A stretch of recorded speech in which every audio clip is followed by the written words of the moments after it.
নমস্কার, শুভ সকাল। আজ ২৬শে ডিসেম্বর শুক্রবার। পঞ্জিকা অনুসারে আজ পৌষ শুক্লা ষষ্ঠী তিথি। তুলা, বৃশ্চিক ও ধনু রাশির জাতকদের ভাগ্যে আজ কি আছে জেনে নিন। তুলা রাশি, আজ আপনার নিজের দিকে একটু নজর দেওয়া উচিত। ব্যস্ততা, শারীরিক ক্লান্তি, পরিশ্রম থেকে বিরতি নেওয়ার সময় এসেছে। পুরনো কোনো প্রিয় বন্ধুর সঙ্গে আবার যোগাযোগ গড়ে উঠতে পারে। সঙ্গীর সঙ্গে অন্তরঙ্গ সম্পর্ক মনে পরিতৃপ্তি এনে দেবে। ব্যবসা থেকে ভালো অর্থ উপার্জন হবে। বৃশ্চিক রাশি, বুদ্ধিমত্তা এবং বিচক্ষণতা কাজে লাগিয়ে জটিল সমস্যার সমাধান করবেন। কাজ থেকে বিরতি নিয়ে আজ অন্যদিকে মন দিন। কাছের কারো আপনার সাহায্যের প্রয়োজন, তার দিকে সাহায্যের হাত বাড়ান।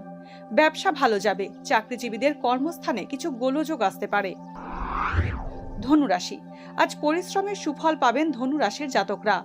সঠিক গন্তব্যে পৌঁছতে পারবেন। কাছের বন্ধুর কারণে সমস্যায় পড়তে পারেন।